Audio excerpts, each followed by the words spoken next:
So hello my all the lovely lovely CMA aspirants, CMA inter aspirants. तो भाई जिसका आपको बेसब्री से इंतजार था, आज मैं लेकर आई हूँ आपके लिए सीएमए इंटर का सुपर 100 एमसीक्यूज। 100 से ज्यादा ही होगा, लॉ में भी हम लोगों ने 100 से ज्यादा ही किया था, ओएमएसएम में भी हम लोग 100 से ज्यादा ही करेंगे, ठीक है। But before I start with this 100 MCQs वाला सेशन, मैं आपको एक चीज बताना चाहती हूँ कि अगर अभी तक आपने ये सब नहीं कर लिया है तो मेक श्योर आप कर लो। अगर आप ये कर लोगे तो मेरा गारंटी है कि आपका एग्जेम्पशन आना तो भाई नॉर्मल सा बात है, ठीक है। और अगर आप मेरे रेगुलर बैच के बच्चे हो, रेगुलर बैचेस में कितना डिटेल में हमने पढ़ा है, तो आपसे तो मेरे एक्सपेक्टेशन आपको पता है 90 प्लस है। इनफैक्ट बहुत सारे बच्चे खाली ये मैराथन सुपर 50 क्वेश्चंस करके ही जो है मोर देन 70-80 ओएम में ले ही आते हैं। तो आपको क्या करना, और इस बार ऑलरेडी मैंने आपके लिए स्ट्रेटेजिक मैनेजमेंट का भी वन शॉट मैराथन लिया है, पूरा according to the new syllabus, पूरा फुल 40 मार्क्स को कवर करेगा। बहुत ही इन डेप्थ रिविजन मैंने करवाया था, बहुत ही इन डेप्थ कवरेज। कोई भी बच्चा अगर स्ट्रेटेजिक मैनेजमेंट नहीं भी पढ़ा है, पहली बार भी पढ़ रहा है, अगर आप ये मेरा मैराथन कर लोगे ना, आपका पूरा का पूरा एसएम का टेंशन खत्म, ठीक है। पूरा एग्जॉस्टिव, इतना डिटेल्ड कवरेज मैं आपको सच बता रही हूँ, आपको पूरे यूट्यूब कम्युनिटी में कहीं नहीं मिलेगा, ठीक है। तो आपको करना क्या क्या है, थिंग्स टू डू एक बार नोटिफाई कर लो। एसएम का महा marathon exclusively for CMA inter आपके लिए मैंने लिया है, पूरा फुल फुल 4 चैप्टर्स का कवरेज है। अपार्ट फ्रॉम दैट आप देखोगे मैंने ओएम का एक महा मैराथन लिया था, ठीक है। ये महा मैराथन अगर आप देखोगे इसमें मोर देन 1,10,000 व्यूज है, ठीक है। तो भाई ऐसे ही नहीं है इतने व्यूज, बहुत फ्रूटफुल होगा ये सेशन, तो आप प्लीज ये भी देख लीजिएगा। अपार्ट फ्रॉम दैट ये जो सीएमए इंटर का ओएमएसएम का सुपर 50 इंपॉर्टेंट क्वेश्चंस है, ये भी आपको करना है। तो ये 3 कर डाला तो आपका लाइफ झिंगा लाला, और ओएम में 80 प्लस ला डाला, समझ में आ रहे। तो प्लीज इंश्योर करना कि आप ये सारे सेशंस कर लियो। अपार्ट फ्रॉम दैट अगर कोई भी बच्चे को कोई सिंगल चैप्टर वाइज प्रॉब्लम है, तो आपको पता है मैंने कितनी बारी मिशन सीरीज लिए हैं, तो इस तरह से आप देख रहे हो यहाँ पे कितने सारे मिशन सीरीज वगैरह भी है, आप उसको रेफर कर सकते हो, ठीक है। आपको बस करना क्या है, आपको जाना है सर्च में और लिखना है ओएमएसएम मैराथन दिव्या अग्रवाल मैम, आराम से आप देखोगे सारे के सारे लाइन से आ जाएंगे, ठीक है। तो आप प्लीज इंश्योर करना ये सब कर लो। और अभी आप फिलहाल मेरे संग क्या करने वाले हो दोस्तों, आप मेरे संग करने वाले हो MCQs, multiple choice question. So before I start with this session, मैं आपको एक चीज और बताना चाहती हूँ कि ये जो अभी हमारा सेशन चल रहा है ये लाइव प्रीमियर हो रहा है, ठीक है। क्योंकि अभी जब आप ये सेशन देख रहे होगे, हो सकता है उस समय मैं फ्लाइट में होंगी because of certain medical emergency at my home, ठीक है। ऐसे कोई टेंशन वाला बात नहीं है, घबराने वाला बात नहीं है, बस एक मेडिकल चेकअप के लिए जो है हमें जाना पड़ रहा है बैंगलोर, तो इसीलिए ये जरूरी था। और मैं आपके लिए कोई कॉम्प्रोमाइज नहीं कर सकती, तो देखो मैंने आपके लिए ये वाला पूरा का पूरा सेशन जो है रिकॉर्ड कर लिया, अभी आपके लिए कर रही हूँ रिकॉर्ड, और आप आराम से इसको एंजॉय करोगे टिल द एंड। आप ये सेशन को देखोगे, एकदम बिल्कुल आपके लिए एप्लीकेबल है, ठीक है, एकदम फ्रेश। अभी मैंने बस आज ही मतलब किया आपके लिए, क्योंकि मुझे इवनिंग में फ्लाइट कैच करना था। तो आप ये सेशन करने के बाद मुझे कमेंट करके भी बताना, क्योंकि आप जानते हो मैं आपके लिए इतनी ज्यादा डेडिकेटेड हूँ। तो आपको भी ऐसा नहीं सोचना है कि भाई नहीं ये सेशन तो हम बाद में देखेंगे, बिल्कुल आपको मेरे साथ देखना है, टिल द एंड देखना है, और कमेंट करके भी बताना है कि ये सेशन में आपको मजा आया कि नहीं आया, ठीक है। बिल्कुल आपके लिए एप्लीकेबल है। मैंने पहले भी ओएम का सुपर 100 एमसीक्यूज लिया था लास्ट टर्म के लिए भी, वो भी आप देख सकते हो, लेकिन मैं अभी आपके लिए दोबारा फ्रेश भी ले रही हूँ, ठीक है। चलो let us start with the session guys. तो as my motivator, come on guys, quickly hit the like button, जल्दी से लाइक बटन हिट कर दो। चैनल सब्सक्राइब नहीं किया तो कर दो पक्का से, ठीक है। और अलग से Divya Agarwal ma'am, CS Divya Agarwal ma'am वाला चैनल भी सब्सक्राइब करना मत भूलिएगा। एंड ट्रस्ट मी, जितना भी चीज मैंने आपको ओएमएसएम में फॉलो करने बोला है, अगर आप कर लोगे तो भाई बहुत अच्छा मार्क्स आपका आने वाला है, ये मेरा गारंटी है, ठीक है। एंड बहुत ही जल्द, जैसा कि मैंने आपको वादा किया था कि हम लोग ओएम का कुछ कुछ प्रैक्टिकल क्वेश्चंस लाइव सेशन में मिलेंगे सॉल्व करने के लिए, ठीक है। तो चलो अभी हम लोग स्टार्ट करते हैं आज का सेशन के संग। और मैं आपका लाइव चैट वगैरह पढ़ रही हूँ, तो आप आराम से मेरे से दिल खोलकर बात कर सकते हो, और सेशन खत्म होने के बाद कमेंट करके जरूर जरूर बताना। And I am watching you all कि आप सेशन देख रहे हो कि नहीं। चलो आ जाओ जल्दी से। सबसे पहला क्वेश्चन क्या है, number of product varieties that can be manufactured in job production is. तो आपको पता है जॉब प्रोडक्शन में क्या होता है, वैरायटी अलग अलग प्रोड्यूस कर सकते हो, स्टैंडर्डाइजेशन नहीं होता है वहां पे, ठीक है, क्योंकि वहां पे हम लोग बल्क में ऑपरेट नहीं करते हैं, clear. So there large varieties of the product can be done. वहां पे स्टैंडर्डाइजेशन ऑफ द प्रोडक्ट नहीं होता, बल्कि वेरिएशन ज्यादा होता है, क्योंकि वहां हम लोग बल्क या मास प्रोडक्शन नहीं करते हैं, क्लियर है। चलो, number of product varieties that can be manufactured in mass production. अगर आप बल्क प्रोडक्शन करते हो, मास प्रोडक्शन करते हो, तो आपको अच्छी सी पता है कि वहां पे वैरायटी बहुत लिमिटेड हो जाता है, क्योंकि आप एक ही प्रोडक्ट का रेप्लिका बार बार बनाते हो, जैसे टॉय का एग्जांपल हो गया, ठीक है, जैसे मेडिसिन हो गया। तो ये सब में आप क्या करते हो, फ्यू वैरायटीज प्रोड्यूस करते हो in large volume, they are being produced in bulk, so large volume में। नेक्स्ट क्वेश्चन में आ जाइए, in general number of product varieties that can be manufactured in flow production is, flow production में आपको पता है खाली एक ही वैरायटी बनता है क्योंकि वो कंटिन्यूअसली मूव करते रहता है प्रोडक्शन प्रोसेस में, ठीक है। जैसे ही एक मशीन से आउटपुट निकल के आता है वो इनपुट बनता है सेकंड मशीन का and the process goes so and so on and on, ठीक है। Next, generally the size of the order for production in job production, job production आपको पता है क्या होता है, जहां पे आप सिंगल सिंगल जॉब के ऊपर स्पेशलाइजेशन के ऊपर फोकस करते हो, तो वहां पे size of the job order is small, ठीक है। Next question, generally in continuous production the production is carried out to, क्या चीज करने के लिए, for stock and supply, very easy question. Next, inventory cost per product in intermittent production is, आपको अच्छे से पता है कि इंटरमिटेंट प्रोडक्शन में जो हमारा इन्वेंट्री कॉस्ट होता है वो कैसा होता है, बता दो मुझे जल्दी से लाइव चैट में लिखकर, come on guys quickly tell me कैसा होता है, जल्दी जल्दी बताएंगे मेरे बच्चे कैसा होता है, come on tell me very quickly. Higher, क्या होगा इसका आंसर बता दो जल्दी से, हायर, ठीक है। आपको पता है क्या रहता है बताओ, हायर। चलो next question, the material handling cost per unit of product in continuous production, continuous production में जो material handling cost per unit of product होगा वो क्या होगा, लोअर होगा देन द अदर सिस्टम, ठीक है। क्लियर है, चलो आ जाओ जल्दी से, फिक्स कॉस्ट वगैरह हाई रहता है। Next, routing and scheduling becomes relatively complicated, routing और स्केड्यूलिंग कॉम्प्लिकेटेड कब हो जाता है, जब हम लोग कौन सा प्रोडक्शन करते हैं बताओ, बैचेस, जब बैच प्रोडक्शन होता है, ठीक है। Next, the starting point on production cycle is, production cycle का सबसे पहला स्टार्टिंग पॉइंट क्या है, प्रोडक्ट को पहले डिजाइन करते हो, नो, प्लान करते हो, नो, रूटिंग करते हो, नो, सबसे पहले क्या करते हो आप जल्दी से बता दो, मार्केट रिसर्च, ठीक है। नेक्स्ट, वैरायटी को रिड्यूस करना, इसका मतलब क्या है, आप क्या कर रहे हो, स्टैंडर्डाइजेशन कर रहे हो, सिंप्लीफिकेशन कर रहे हो। Preferred numbers are use to क्या, to determine the number of varieties that are to be manufactured, ठीक है। The act of assessing the future, future को प्रिडिक्ट करने को क्या बोलते हैं, आपने अलग से मेरे संग चैप्टर पढ़ा है demand forecasting, demand forecasting is an art and science the and the science of predicting the probable demand for a good or a service for a future date of time, ठीक है। तो इसका answer मुझे जल्दी से बता दो क्या होगा, जल्दी जल्दी बता दो क्या होगा, फोरकास्टिंग, क्या होगा इसका आंसर बता दो, forecasting. Next, for a marketing manager the sales forecast is dash, sales forecast क्या होता है, to estimate the amount of unit sales और a specified future for a specified future period, ठीक है। Next, the time horizon decided selected for forecasting, time horizon for forecasting किसके ऊपर depend करता है, किस पर्पस के लिए आप फोरकास्टिंग करो, purpose for which the forecasting is being made, ठीक है। नेक्स्ट, फॉर प्रोडक्शन प्लानिंग बताओ क्या होता है, शॉर्ट टर्म फोरकास्टिंग यूजफुल होता है कि मीडियम की लॉन्ग टर्म की forecasting is not useful, production planning के लिए आपको पता है शॉर्ट टर्म फोरकास्टिंग यूजफुल होगा क्योंकि वो तो चेंज होते रहेगा ना, वो लंबे समय तक आप फोरकास्ट करके नहीं रख सकते। नेक्स्ट, जो मीडियम रेंज फोरकास्टिंग होता है उसका पीरियड कहां से कहां तक रेंज करता है, आपको पता है जो मीडियम फोरकास्टिंग होता है, जैसे शॉर्ट टर्म होता है, मिडिल टर्म होता है, लॉन्ग टर्म होता है, जो मिडिल टर्म फोरकास्टिंग होता है उसका फोरकास्टिंग कहां से कहां तक वेरी करता है, हम लोगों ने किया था 1 to 3 इयर्स, है ना, 1 to 3 इयर्स इसमें। बट अब सुनो, ये वाला क्वेश्चन आपके एमटीपी में है जहाँ पे आंसर देखो करेक्ट दिया ही नहीं है, ये एक्चुअली डेज नहीं ईयर्स होना चाहिए था, तो अगर ये ईयर्स होता तो 2 to 3 should had been the correct answer, but 5 to 10, 5 से एक्सीड होता है तो उसको लॉन्ग टर्म फोरकास्टिंग बोलते हैं, तो अगेन ऑप्शन नंबर ए तो मेरे को नहीं लगता करेक्ट है, ठीक है।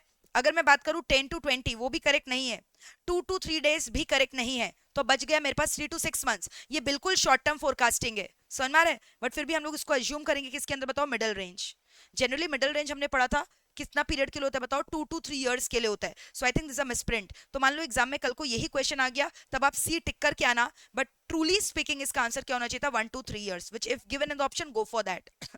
Next, the range of long range forecasting period, long range forecasting अभी मैंने बोला 5 या 5 ईयर्स से ज्यादा, अबव 5 इयर्स।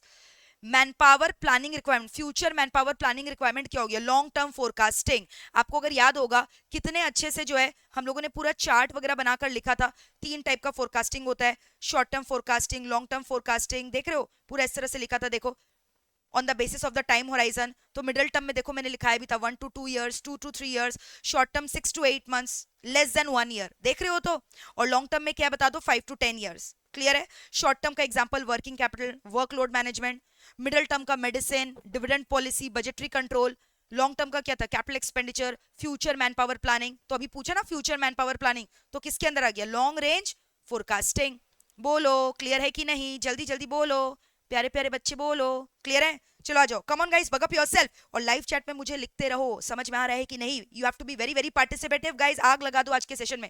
और अगर अभी तक आपने लाइक बटन हिट नहीं किया है तो भाई ऐसा मत करो, आपके लिए बहुत मेहनत करते हैं, प्लीज लाइक बटन हिट कर दो, चैनल सब्सक्राइब करना मत भूलिएगा। And also do not forget to join my Telegram channel Divya Agarwal ma'am AIR3, जहाँ पे सारे नोट्स आपको मैं शेयर कर दूंगी। ओके, लॉन्ग टर्म प्लानिंग क्या चीज के लिए यूज होता है? रिसर्च और डेवलपमेंट के प्लानिंग के लिए। Again a very easy question. चलो नेक्स्ट क्वेश्चन में चलते हैं। मीडियम रेंज फोरकास्टिंग क्या चीज के लिए यूज होता है? अभी आपने देखा कैपेसिटी प्लानिंग वगैरह एडजस्टमेंट करने के लिए। To decide workload for man and machine, workload for man and machine क्या था? Short term forecasting. Next, important factor in forecasting production क्या होता है? What is an important factor? Forecasting वगैरह जो आप करते हो it should depend upon what, कि आपके पास कितना अवेलेबल कैपेसिटी ऑफ मशीन है, क्योंकि उसी के बेसिस पे तो फोरकास्ट करोगे। भले ही मान लो कस्टमर का डिमांड आप फोरकास्ट किए 1000 है, बट उतना अवेलेबिलिटी भी तो होना चाहिए आपके पास, कैपेसिटी भी तो होना चाहिए वो डिमांड को क्या करने के लिए, मीट करने के लिए। एप्लीकेशन ऑफ टेक्नोलॉजी और process to the raw material to add useful value, आपको पता है इस प्रोसेस को बोलते हैं production, that is conversion of raw material into finished goods. कितनी बार इसको ट्रांसफॉर्मेशन प्रोसेस भी बोला गया है।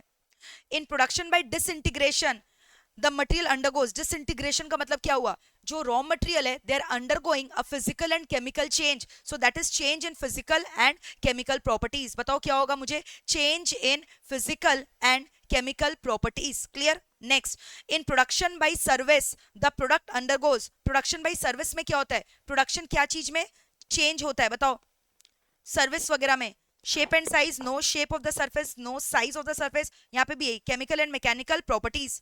यूज ऑफ एनी प्रोसेस और procedure design to transform a set of input into a set of output. अभी जस्ट नाउ मैंने आपको बोला इसको हम लोग प्रोडक्शन भी बोलते हैं, ठीक है? तो आप अगर दोनों है तो क्या टिक करके आना? Production. Conversion of input into output, input को आउटपुट में कन्वर्ट करने को बोलते हैं ऑपरेशंस मैनेजमेंट। यही तो हमने पूरा पढ़ा है इस सब्जेक्ट में, किस तरह से इनपुट को आउटपुट में कन्वर्ट किया जा रहा है, ठीक है? The desired objective of production and operation management is dash, क्या ऑब्जेक्टिव है? बताओ, कस्टमर को सेटिस्फाई करना and also optimum utilisation of available resources. ये सब भर भर के आपने मेरे संग कहां पढ़ा था? जल्दी से बता दो कौन से चैप्टर में? चैप्टर नंबर 1 में पढ़ा था। I hope you remember all of them. चलो, the scope of production planning and control is dash, क्या है इसका स्कोप? जल्दी से बता दो। Limited to production of product services, production of services and product, can be applied to any type of activity. Clear है यहां तक? चलो, मैन्युफैक्चरिंग सिस्टम ऑफन प्रोड्यूसेस क्या? जो मैन्युफैक्चरिंग सिस्टम होता है बेसिकली स्टैंडर्डाइज प्रोडक्ट प्रोड्यूस करता है, क्योंकि लोग इनपुट को आउटपुट में कन्वर्ट करता है, ठीक है? The difference between product system और प्रोजेक्ट, दोनों में क्या डिफरेंस है? आपको पता है अगर आप प्रोडक्ट सिस्टम फॉलो करते हो वहां पे आपका मशीन इक्विपमेंट फिक्स्ड है, उसी से आप बार बार बल्क में प्रोडक्शन करते हो, मास में प्रोडक्शन करते हो। और प्रोजेक्ट सिस्टम है तो हर एक प्रोजेक्ट के लिए your machine is changing.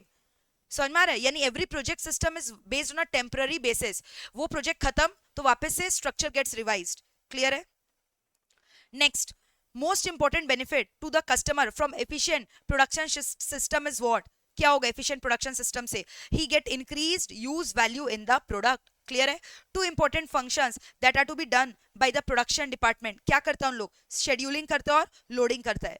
Fixing the flow line of material in production is known as dash, it is known as routing, क्या बोलते हैं उसको? बताओ, routing। Clear? The act of releasing the production document to the production department, production document कहां पे release करो? Production department को, इसको हम लोग क्या बोलते हैं? The act of dispatching. क्या बोलते हैं? जल्दी से बता दो। डिस्पैच करना। The activity of specifying when to start the job and when to end the job, कब स्टार्ट करना और कब एंड करना है, इसी को तो क्या बोलते हैं? Starting point of finish time of the job को शेड्यूलिंग बोलते हैं हम लोग। क्या बोलते हैं? बताओ, scheduling. In an organisation the production planning and control department comes under, बताओ क्या? Manufacturing department. एक भी बच्चा मुझे अगर छोड़ के गया यहाँ से वो मुझे प्यार नहीं करता है। पूरा सेशन लास्ट तक अटेंड करो, ये आपके एग्जाम्स के लिए बहुत बेनिफिशियल है। Trust my words and just go by the flow, enjoy with me, ठीक है? Next, in job production system आपको क्या चीजों का दरकार होता है? जॉब प्रोडक्शन में labours need to be more skilled. Continuous manufacturing system में आपको क्या चीज का दरकार होता है? मशीन का ज्यादा दरकार होता है। सो स्पेशल मशीन टूल्स का दरकार होता है विथ हाईली स्किल्ड लेबर्स, जो जल्दी से प्रोडक्शन वगैरह कर सके। Most suitable layout for job production क्या है? मुझे बता दो। जॉब प्रोडक्शन के लिए कौन सा लेआउट का इस्तेमाल करते हो? जॉब प्रोडक्शन के लिए बता दो जल्दी से, कौन सा लेआउट का इस्तेमाल करते हो? देखो यहाँ पे हम लोगों ने डिस्कस किया था ये सब। तो जॉब प्रोडक्शन समझ में आ रहा है? जॉब प्रोटेक्शन के लिए लेआउट पूछ रहा है, यहाँ पे क्या पूछ रहा है बताओ, types of layout. So there is a difference. ये हम लोगों ने स्ट्रेटजीज पढ़ा था और लेआउट हम लोगों ने पढ़ा था अलग से, कहाँ पे बताओ, ये रहा। तो लेआउट मेरा क्या है, 3 टाइप का लेआउट होता था, आपने मेरे संग डिस्कस किया था, ठीक है। तो एक बार देख लेते हैं जिससे लेआउट का भी रिवीजन हो जाए हमारा। 3 टाइप का लेआउट होता है, आई होप यू रिमेम्बर, 4 का actually.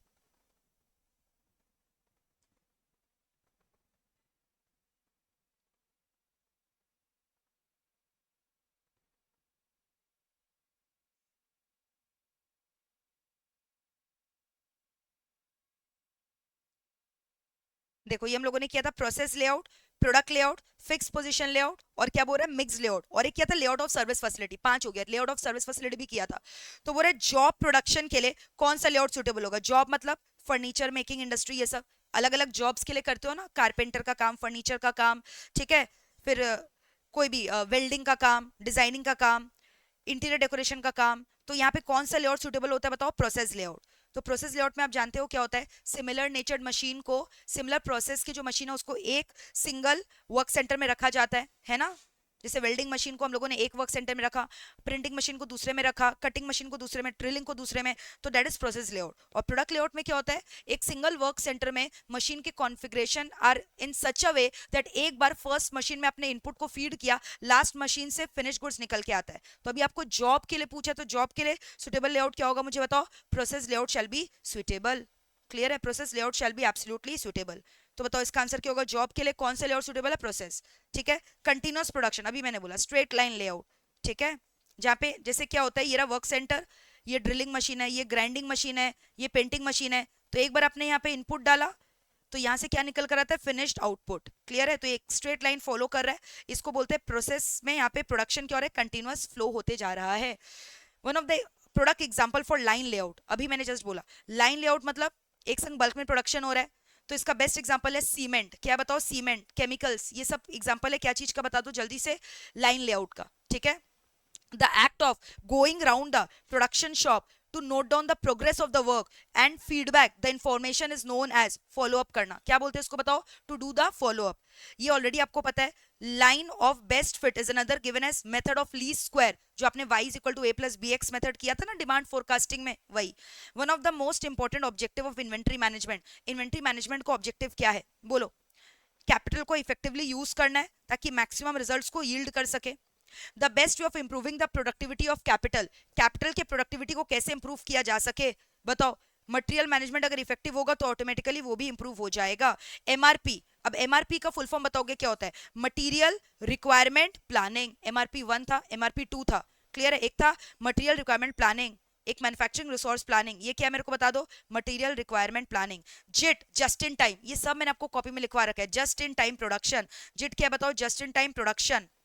Cycle time selected in balancing a line must be, cycle time क्या होना चाहिए, it must be slightly greater than the highest time element which is given in the problem. Clear है। Lead time क्या होता है, lead time क्या होता है बताओ, जब आपने ऑर्डर प्लेस किया और जब सप्लायर ने उस ऑर्डर को रिप्लेनिश किया, स्टॉक ऑफ मटेरियल को डिलीवर करके, वो जो टाइम गैप होता है that is called as what, lead time. So it is basically the time between the placing of the order and receiving of the material। clear है। now moving on to question number 51, production planning क्या चीज से deal करता है, it deals with what production facility is required and how these facilities should be laid out in space available। very easy। Next, production planning का सबसे पहला stage क्या होता है, सबसे पहले तो आप डिसाइड करोगे ना कि आपको फैक्ट्री वगैरह कहाँ बैठाना है। So the first step is what, factory planning. Clear. Next, in the process planning हम लोग क्या प्लान करते हैं बताओ, we plan the flow of material in each department. Operation planning में हम लोग क्या प्लान करते हैं, कैसे कैसे ऑपरेशन को करना है around the different different work centre and at what sequence, sequence of operation भी हम लोग यहाँ डिसाइड करते हैं। Before thinking of routing, production planner को क्या करना पड़ता है, to decide the optimal allocation of available resources. The quantities for which the planner has to prepare production plan are known as dash, they are known as planning quality, sorry planning quantity standard। ये सब theoretical question है, ये आप याद कर लेना बस, और कुछ नहीं, दैट्स इट। कॉमन क्वेश्चंस आपको काफी दिख जाएंगे एग्जाम में, सब आपके पास्ट ईयर के पेपर से असेंबल किए गए हैं, तो आप वन शॉट ये देख लोगे, आपका पूरा एमसीक्यू का टेंशन खत्म। The document which is use to show planning quantity standard production plan, इस डॉक्यूमेंट को क्या बोलते हैं, planning specification. In route sheet और operation layout, one has to show what, क्या शो करना पड़ता है, every work centre and the operation has to be done at that work centre. Clear है? Next, the cycle time in selecting a balancing line must be, ये just now अभी आपने किया है, it must be slightly greater than the highest time element given in the problem। ठीक है, फिर उसके बाद देख लो number of work station required. ठीक है, line of balancing problem solve करने के लिए क्या होगा formula, total time by cycle time. Theoretical है, बस इसका फॉर्मूला याद कर लेना, total time by cycle time. Next, total station time by cycle time into number of work station into 100 is known as line efficiency. ठीक है, formula याद कर लेना। Final stage of production planning where production activities are coordinated and projected on a time is called as scheduling. Scheduling क्या show करता है बताओ, scheduling shows what, which resources should do which job and when. Scheduling क्या चीज से deal करता है, अभी तो आपने पढ़ा, स्टार्टिंग टाइम और finish time of each job को फिक्स करता है। The study of relationship between load on hand and capacity of the work centre, इसको लोडिंग बोलते हैं। लोडिंग का वन ऑफ द एम्स क्या है बताओ, क्या एम है, to keep operators idle time, material का वेटिंग टाइम, एंसिलरी मशीन का time minimum. Idle time minimum रखना ही तो ऑब्जेक्टिव है, ऑपरेशन मैनेजमेंट का भी इनफैक्ट यही ऑब्जेक्टिव है। One of the principle of scheduling is what, principle of optimum operation sequence. ठीक है, the method used in scheduling a project, project को शेड्यूल करने में कौन सा मेथड यूज होता है, जल्दी से बता दो, very easy, such a easy question. PERT and CPM आपका favourite, project management, program evaluation review technique and critical path method. Production planning is in the intermediate range of time, intermediate range मतलब क्या हुआ बताओ, aggregate planning. ठीक है, 1 year aggregate planning. One of the requirement of aggregate planning is क्या, both output and sale should be express in a logical overall unit of measuring. Aggregate planning में one of the method in modification of demand is what, बताओ, modification of demand के लिए differential pricing. In aggregate planning supply को modify करने के लिए क्या था बताओ, सप्लाई मॉडिफाई कैसे करोगे, मतलब सप्लाई बढ़ाना गिराना, या तो लेबर को हायर करो या ले ऑफ कर दो, depending upon the requirement. First stage of production control क्या होता है, सबसे पहले आपको देखना है प्रोग्रेस को, डेविएशन को रिकॉर्ड करना है, प्रोडक्शन ऑपरेशन को ट्रिगर करना है। The act of releasing the production document, ये अभी हम लोगों ने किया, same to same question again है, dispatching. One of the most important production document is क्या, रूट कार्ड, जहां रूटिंग्स वगैरह डिसाइड होता है। One of the most important charts used in program control, Gantt chart, पूरा हम लोगों ने डायग्राम बनाकर भी किया है, गैंट चार्ट। ठीक है, the way in which we can access the efficiency of the production plant, efficiency access करने के लिए क्या करोगे बोलो, you know controlling, actual performance को कंपेयर करोगे टारगेट के संग। प्रोडक्शन कंट्रोल क्या चीज से कंसर्न्ड है बताओ जल्दी से, passive assessment of plant performance. Next, when work centres are used in optimal sequence to do the job, तब हम लोग क्या कर सकते हैं, सेटअप टाइम को मिनिमाइज कर सकते हैं। अब बहुत सारे बच्चे ये क्वेश्चन पूछते हैं, मैम क्या हम लोग को रीजनिंग लिख कर आना है। To be very honest, institute नहीं बोला है कि आपको रीजनिंग लिख कर आना है, और जितने भी एमटीपीज वगैरह कहीं रीजंस नहीं है एमसीक्यू में, बट मैंने हमेशा आपको एडवाइस किया, लास्ट टाइम भी किया था, अभी दोबारा कर रही हूँ, आप पूरा पेपर अटेम्प्ट कर लो। जैसे आपने लिखा क्वेश्चन है, एमसीक्यू का आंसर लिख दिया, अब लास्ट में अगर आपके पास टाइम बच रहा है तो अगर एक एक लाइन है, एक एक लाइन खाली रीजनिंग लिख कर आ जाना, इफ द टाइम परमिट्स, वो लास्ट के लिए रख देना। ठीक है, नहीं भी लिखोगे कुछ नहीं होगा, लेकिन अगर लिखोगे तो एक अच्छा इंप्रेशन पड़ता है, दैट्स इट। ठीक है, next, a work stoppage generally reduces the cost of production, to be on the safer side आप लिखना, लेकिन लास्ट में if the time permits. Work stoppage करने से क्या कॉस्ट कम होता है, नहीं यार, what about the fix cost. ठीक है, और specially if you are operating in the short run it can not be eliminated. Clear, one of the activities of expediting, एक्सपीडिटिंग क्या होगा बताओ, to file the order in sequence, to decide the sequence of operation, to record the actual production against the scheduled production. Z chart क्या चीज के लिए use होता है, program control techniques होता है, x bar chart, Z chart. Z chart क्या चीज के लिए यूज होता है बोलो, it can be used both plan and performance को चेक करने के लिए, जिससे डेविएशन वगैरह हमें पता चल सके। ठीक है, computers that are used in production control in this area क्या होगा बताओ, loading, scheduling, assignment works। clear, next the following establishes the time sequence of the operation, कितनी बार करोगे, start point of the job, finish point of the job, scheduling, arrangement of machine, sequence of operation के ऊपर depend करता है, straight line layout, product layout। linear programming is a technique जहां पे हम लोग क्या करते हैं बताओ, for determining the product mix, भर भर के आपने सम्स किया था प्रोडक्ट मिक्स का, आपको याद होगा। issuing necessary orders and taking necessary steps to ensure that the time target set in the schedules are effectively achieved, इसको बोलते हैं डिस्पैचिंग। क्या बोलते हैं बता दो? Dispatching. Preventive maintenance is useful in reducing the क्या, अगर प्रिवेंटिव मेंटेनेंस करोगे तो मेजर ब्रेकडाउन का कॉस्ट को रोक सकते हो। प्रिवेंटिव मेंटेनेंस करने का ये मतलब नहीं है कि आप पूरा का पूरा ब्रेकडाउन कॉस्ट को एलिमिनेट करोगे, बट आप फ्रीक्वेंसी ऑफ ब्रेकडाउन को डेफिनेटली कम करोगे और ब्रेकडाउन कॉस्ट को जो है ना एलिमिनेट कर सकते हो, कम कर सकते हो, ठीक है। So it helps in reducing the breakdown cost या शटडाउन कॉस्ट। क्लियर है? क्लासेस में इतना अच्छे से आपको एग्जांपल दिया था प्रिवेंटिव मेंटेनेंस का और ब्रेकडाउन का, आपको आई होप याद होगा अच्छे से। Next, with reference to aggregate planning identify which of the following statement is not correct, कौन सा करेक्ट नहीं है? बोलो। It deals with strategic decision such as purchase of facility, introduction of new product. No, aggregate planning तो छोटा planning होता है, ये सब तो लॉन्ग टर्म प्लानिंग हो गया, नया प्रोडक्ट का इंट्रोडक्शन, ये सब। एग्रीगेट प्लानिंग में तुम लोग ये डिसाइड करते हो ओवर टाइम शिफ्ट काम करवाना है कि नहीं करवाना है, आउटसोर्सिंग करवाना है कि नहीं करवाना है, ठीक है। इंटरमीडिएट प्लानिंग बोलते हैं उसको। Next 91, with reference to the project management कौन सा स्टेटमेंट ट्रू नहीं है, not correct? Gantt chart scheduling के लिए यूज होता है, हाँ। रूटिंग पहला स्टेप होता है, हाँ। Cost of activity proportional to the time, हाँ, तभी तो हम लोग क्रैश कॉस्ट निकालते थे, याद है? टाइम कम होता था तो क्रैश कॉस्ट, मेरा कॉस्ट ज्यादा लगता था completion of the project. Free float can be calculated by subtracting earliest finish time from the earliest start time. No no no, not at all, गलत है ये, ठीक है। फ्री फ्लोट गलत है, ये हम लोगों ने किया था earliest start time latest start time दोनों का difference, so this is a wrong answer, ठीक है। फ्री फ्लोट मतलब क्या? वेले रहने के लिए आपके पास कितना दिन अवेलेबल है फ्री रहने के लिए, slack float. Next, identify which one of the following is not correct.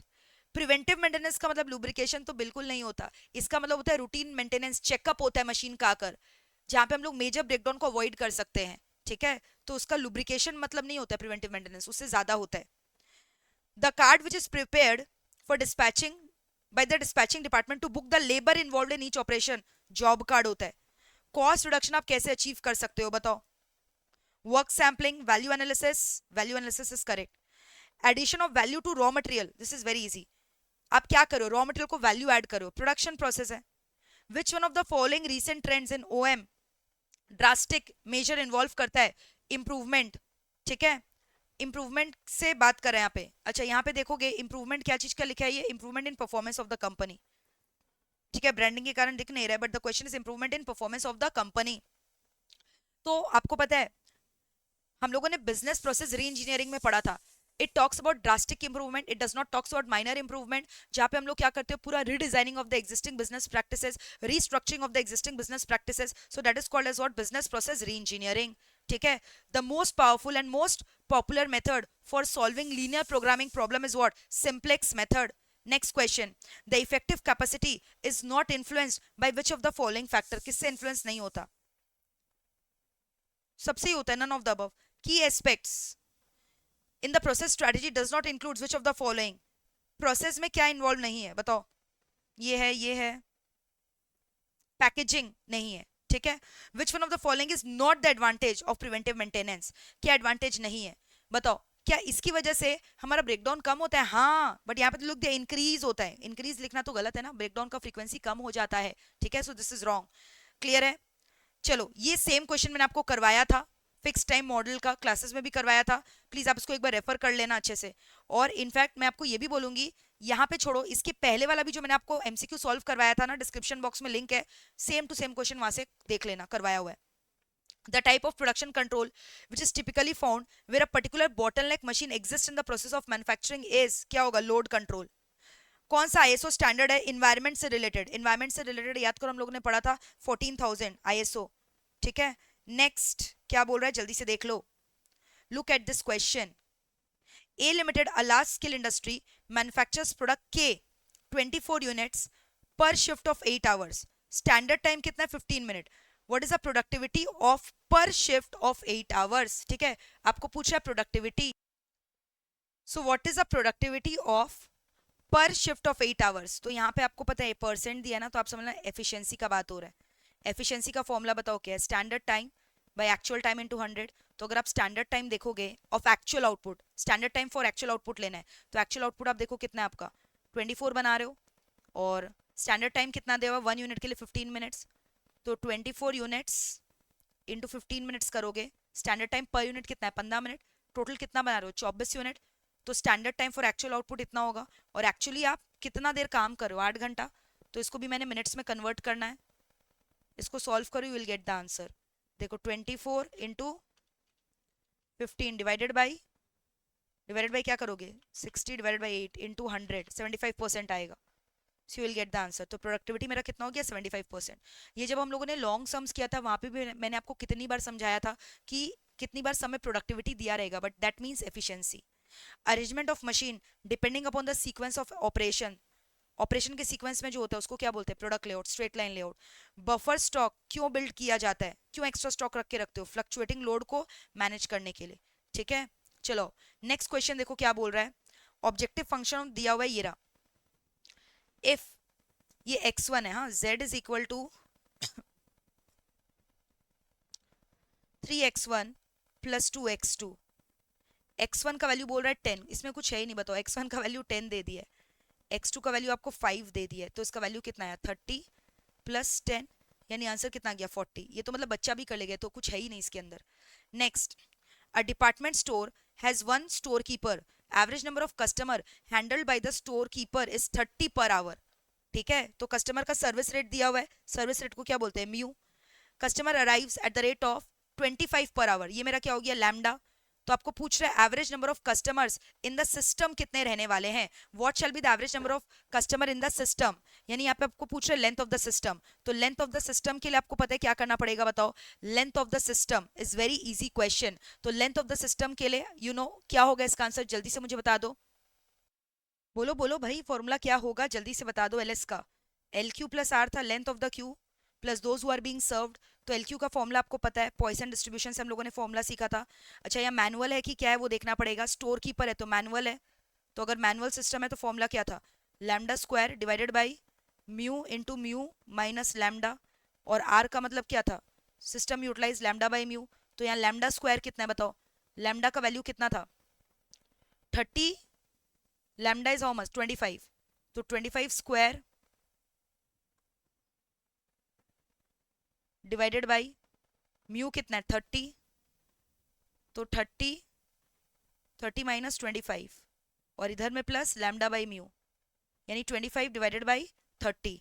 तो अगर आप ये देखोगे कितना आएगा, 625 divided by 30 divided by 5, that is equal to 4.167 something, plus इधर आएगा 25 डिवाइडेड बाई 30 0.833 प्लस 4.167, तो अराउंड 5 आएगा। तो इसका आंसर क्या होगा मुझे बता दो, 5 कस्टमर्स। बोलो क्लियर है क्या यहाँ तक, इसका आंसर कितना आ रहा है बता दो जल्दी से, 5 customer. So you just have to apply. Queuing model आपने मेरे संग बहुत अच्छे से किया है तो आपको आता है, और अगर नहीं भी आता है तो भाई मैंने ऑलरेडी आपके लिए बोला मैराथन वॉच कर लो, नहीं तो जो मिशन सीरीज वगैरह है ना जो मैंने लिया वहाँ पे भी मैंने क्यूइंग मॉडल करवाया, आप चेक कर सकते हो। तो अगर आप मेरे से रेगुलर बैच में नहीं भी पढ़े हो, वो रिविजन आपके लिए बहुत हेल्पफुल रहेगा। The example of worker involvement as recent trends in production operation management is quality circle बोलते हैं इसको। ठीक है, which one of the following standard is associated with the quality assurance in final inspection test, क्या होगा, ISO 9002 था। ठीक है, 9002 याद रहेगा। चलो नेक्स्ट क्वेश्चन हम लोग देखते हैं, जल्दी जल्दी आ जाओ। K Limited is a manufacturer of bearing, inventory holding cost per bearing per month दिया हुआ 20 पैसे है ना, कैरिंग कॉस्ट हो गया ये, और EBQ कितना है 4000, minimum inventory holding cost at the optimum run size will be dash. Clear, तो यहाँ पे आपको EBQ ऑलरेडी दिया हुआ है, मिनिमम इन्वेंट्री बोल दिया है, कॉस्ट निकालने, तो एवरेज इन्वेंट्री का कॉस्ट होता है ना, but average inventory cost per annum निकालना होगा, पर यूनिट पर एनम। तो यहाँ पे 20 पैसे दिया है, तो 20 पैसे को पहले तो रुपीज में कन्वर्ट किया और पर एनम के लिए इंटू 12 किया, तो 20 डिवाइडेड बाई 100 इंटू 12 आपने किया तो 2.4 रुपीज आया पर यूनिट पर एनम। तो ये मेरा आ गया inventory cost per unit per annum. ठीक है, फिर आपको पता है टोटल कैरिंग कॉस्ट हम लोग कैसे निकालते बता दो, total carrying cost of the inventory या holding cost of the inventory कुछ भी बोल लो, कैसे निकालते बताओ, EBQ divided by 2 into carrying cost per unit per annum. तो यहाँ पे कितना होगा 4000 बाई 2 इंटू 2.4, ओके, यानी 2000 इंटू 2.4 आया 4800 रुपीज इज आंसर, 4800 आएगा आपका। EBQ by 2 into per unit का जो होता है per unit per annum, carrying cost या inventory cost per unit per annum. Will are we through with this. चलो next, which of the following statement is not correct in the case of network analysis and project management, network analysis के लिए क्या correct नहीं है, A job where the slack zero is known as critical job, yes. An activity having independent float can be rescheduled without affecting the other activity, yes. Negative float signifies increase in target time to finish the work in time.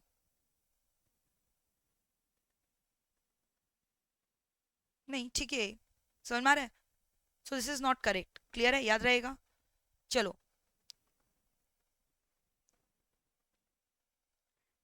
Target time बढ़ कैसे गया हम लोग का, तो कम है, negative float का मतलब।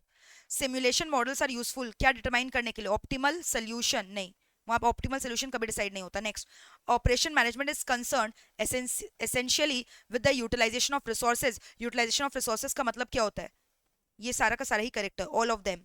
लीनियर प्रोग्रामिंग मॉडल में फिजिबल सोल्यूशन क्या होता है, जल्दी से बता दो, जो कि सेटिस्फाई करता है सारा का सारा नॉन नेगेटिव कॉन्स्टेंट, ठीक है। तो आंसर क्या हो गया, मेरे को बता दो, B.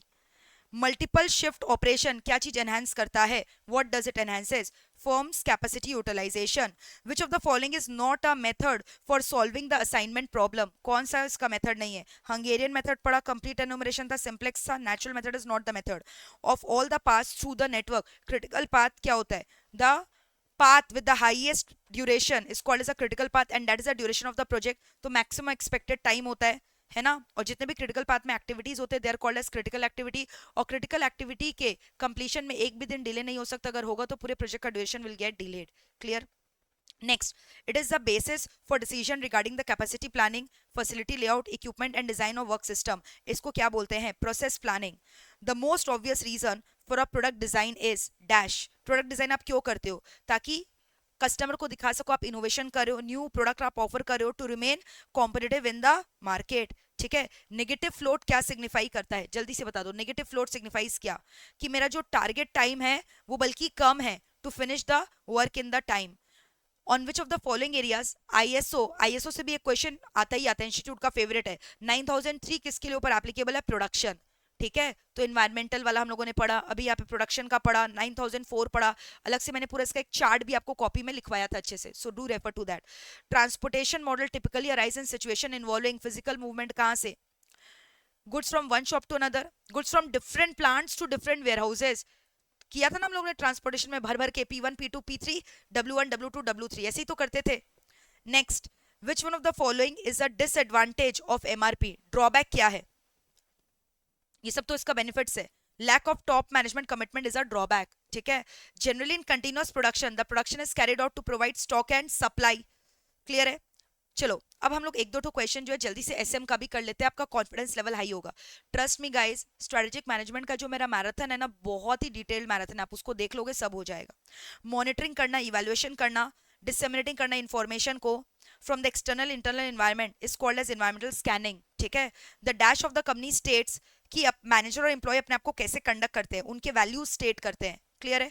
Next, dash are the day to day way in which organisation operate, तो जैसे ऑपरेट करते हैं डे टू डे वो हो गया बिहेवियर, क्लियर है। Which among the following provide the standard for performance appraisal, आप ऑब्जेक्टिव सेट करते हो ना एज अ स्टैंडर्ड, तभी तो एक्चुअल को कंपेयर करोगे अगेंस्ट दो स्टैंडर्ड।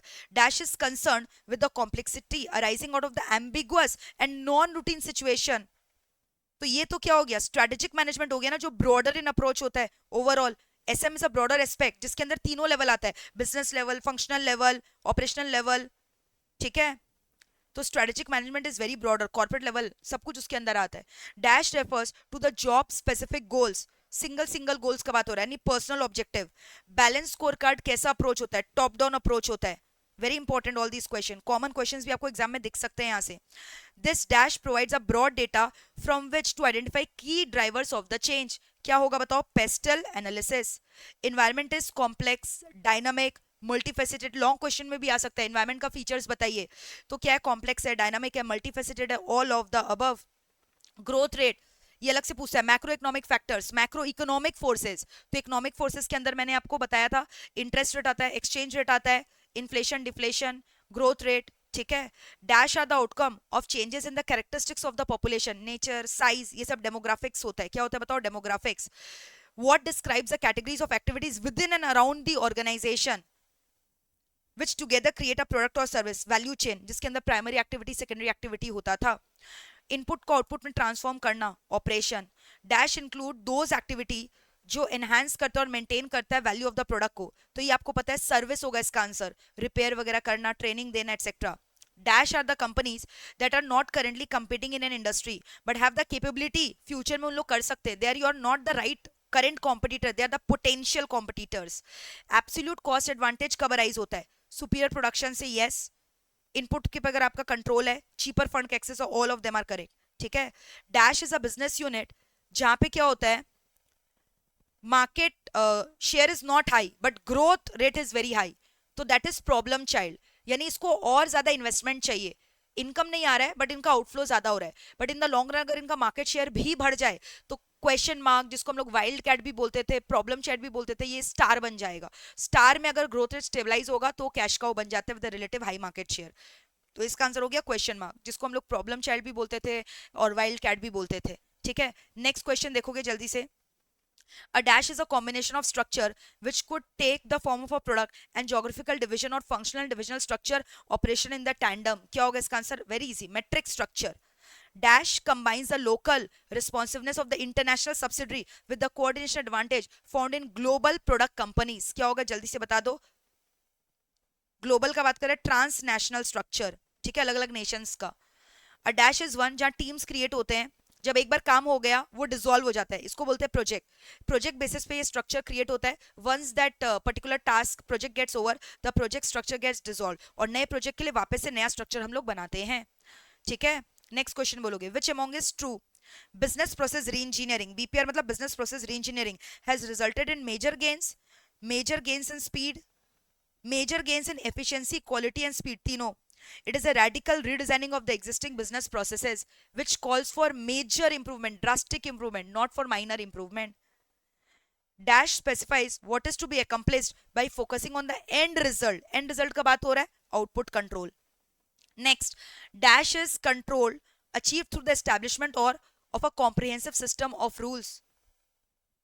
क्या होगा बताओ? behavioral control. क्या होगा इसका answer? behavioral control. Dash checks systematically and continuously whether the assumption word आते हैं आपको, premise टिक करके रखना है, यानी premises are the assumption on the basis of which the strategic planning is being done. ठीक है. Next 25, a dash is based on the primary activities that have to be undertaken by an organization. primary activity के ऊपर कौन based होता है जल्दी से बता दो. अलग अलग purchase activity, sales, marketing, so they are functional structure. Next, the test is a catch all category indicating that the structure must fit legal, stakeholder, trade union or similar constraint. क्या होगा? feasibility test. Okay. Next, in a fast moving world, an important test to determine the extent to which a design will allow for change करना allow हो रहा है कि नहीं, flexibility test हो गया ये. ठीक है. Next, digital transformation कहाँ से आता है? all of the above. The process of digital transformation requires coordination across the entire organization and involves क्या? Digital strategy, digitisation, digital transformation, data aggregation. क्या होगा इसका आंसर जल्दी से बताओ? What will be the answer? Come on tell me. यहाँ पे आपको क्या बोल रहा है? डिजिटल ट्रांसफॉर्मेशन का प्रोसेस कोऑर्डिनेशन रिक्वायर करता है, entire organisation involves business culture changes. ठीक है. तो यहाँ पे लिख ही दिया ये प्रोसेस, ये लिखा हुआ नहीं रहना चाहिए. इस प्रोसेस को हम लोग बोलते हैं डिजिटल ट्रांसफॉर्मेशन. क्वेश्चन में आंसर लिख दिया, बताओ कैसा क्वेश्चन बनाया एमटीपी में. Next, categorization and organizing the digitized data and making it ready for application for further process करने के लिए इसको हम लोग क्या बोलते हैं जल्दी से बता दो. आप कैटेगराइज कर रहे हो, ऑर्गेनाइज कर रहे हो डेटा को, तो इसको क्या बोलते हैं? डेटा मैनेजमेंट करना. ठीक है. कौन सा बिग डेटा का कैरेक्टरिस्टिक्स नहीं है? वैरायटी है, वॉल्यूम है, वेलोसिटी है, इनवेरिएबिलिटी नहीं है. Data that can be stored, accessed and processed in a fixed format. Fixed format को हम लोग क्या बोलते हैं? Structured data. Which among the following is not a component of blockchain? blockchain में पढ़ा था DLT, distributed ledger technology, immutable record. blockchain से आपने जो भी एक बार डेटा एंटर किया, it cannot be amended, cannot be changed, cannot be altered. smart contracts में यूज होता है.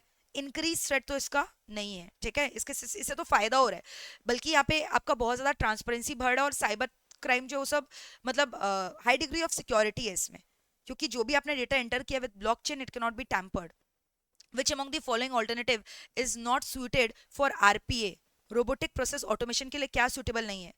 उसके लिए वही सुटेबल है जो रिपीटेटेड टास्क है. Unrepetitive unpredictable events can not be resolve by that. ठीक है. रेफरल प्रोग्राम किसको बोलते हैं? एफिलिएट मार्केटिंग को. Dash is a form of paid advertising that allows marketing team to essentially purchase traffic to their own website. पे पर click, सब मैंने मैराथन में पढ़ाया है, देख लेना. फोरकास्टिंग ऑफ वेदर क्या चीज के एग्जांपल है, तो बहुत ही नॉर्मल है, सदियों से चलते आ रहा है. नैरो एआई पढ़ाया था, फिर उसके बाद सुपर एआई पढ़ाया था जो ह्यूमन ब्रेन से भी फास्ट प्रोसेस करता है. 7S फ्रेमवर्क, 7S हमने पढ़ा था, strategy, structure, staff, skill, system, style, shared values. तो बताओ क्या होगा इसका आंसर, डी. बीपीआर क्या करता है मुझे बताओ, redesigning, radical redesigning of the existing processes. ठीक है. Digital transformation drive changes in dash. Digital transformation क्या होता है, कस्टमर एक्सपीरियंस बढ़ाता है, प्रोसेसेस को ठीक करता है. All of the above is correct. ठीक है. ऑर्गेनाइजेशन कल्चर क्या है बता दो जल्दी से. deeper level of basic assumption and belief that are shared by the members of the firm. Blue ocean strategy क्या होता है, रेड ओशन में खून खराबर है, बहुत ज्यादा एग्जिस्टिंग कॉम्पिटिटर्स हाई है. ब्लू ओशन में क्या होता है, अभी कंपटीशन इतना हाई नहीं है, यहाँ पे आप कस्टमर की डिमांड को क्रिएट करोगे, यहाँ कंपटीशन उतना नहीं है. So it talks about creating a new marketplace where there is no competition. Exam में डिफरेंस भी आ सकता है रेड ओशन और ब्लू ओशन स्ट्रेटेजी के बीच में. ये सब मैंने कहाँ कवर करवाया टॉपिक्स, मैराथन में. बोलो एमसीक्यूज क्लियर हुआ कि नहीं. तो आप देखो कितना सारा एमसीक्यूज, मतलब हम लोगों ने 150 एमसीक्यूज कुल मिला के सॉल्व किए, even more than that including OM and SM. ठीक है. And in a very shorter span of time हम लोगों ने जस्ट 50 मिनट्स के अंदर इतने सारे एमसीक्यूज कर लिए. आपको ये अच्छे से एक बार रिवाइज कर लेना है. इनफैक्ट एग्जाम्स के पहले बस ये वाला मेरा सेशन देख लेना, तो आपको सारे रिकॉल हो जाएंगे. ठीक है. तो अगर आपको आज का सेशन अच्छा लगा तो कमेंट करके जरूर बताना, जरूर जरूर बताना. और बिल्कुल भी टेंशन मत लेना, छोटा सा एक इमरजेंसी था इसीलिए हम गए हैं. And I will be back again in 2 days. ठीक है, विद अ फुल बैंग. तो भाई कोई दिक्कत नहीं है, कोई टेंशन का बात नहीं है. ठीक है. और प्लीज कमेंट करके बताओ आज का सेशन कैसा रहा. और मैंने जितना भी आपको एडवाइस किया है, ओएम का मैराथन, ओएम का सुपर 50 क्वेश्चन, एसएम का जो मैंने महा मैराथन लिया है, ये तीनों सेशंस आप इंश्योर करना आपने कर ली है. और अगर किसी भी बच्चे को चैप्टर वाइज इंडिविजुअली कुछ देखना है तो मैंने मिशन बहुत बार लिया, आप मेरा मिशन ओएम सर्च करोगे वहां चैप्टर वाइज आपको पूरा मिल जाएगा. ठीक है. एंड बूस्टर्स तो कितनी बार ही लिया है. तो भाई जल्दी से जो है आप इसमें कमेंट करके बता दो आज आपको मजा आया कि नहीं, confidence level is high or not. Come on guys, tell me your confidence level is high or not. If you haven't subscribe the channel, make sure you subscribe it. Do not forget to press the bell icon. And also guys, telegram channel Divya Agarwal ma'am AIR3 join करना मत भूलिएगा. And also मेरा एक अलग से YouTube channel है CS Divya Agarwal ma'am, उसको भी पक्का से सब्सक्राइब कर देना. Do not forget to press the bell icon guys. Okay, so see you soon, very soon for few practice questions on your OM. ठीक है. तो अच्छा लग रहा है तो प्लीज बताना. God bless you all, stay motivated and बहुत अच्छे से पढ़ो. Exams are knocking at the door. मुझे पता है आपका तैयारी बहुत अच्छे से चल रहा है, नर्वस बिल्कुल नहीं होना है क्योंकि आपकी दिव्या मैम आपके पीछे खड़ी है as your rock solid pillar and support. God bless you, चक दे फट्टे. चलो bye, take care, lots of love, God bless you.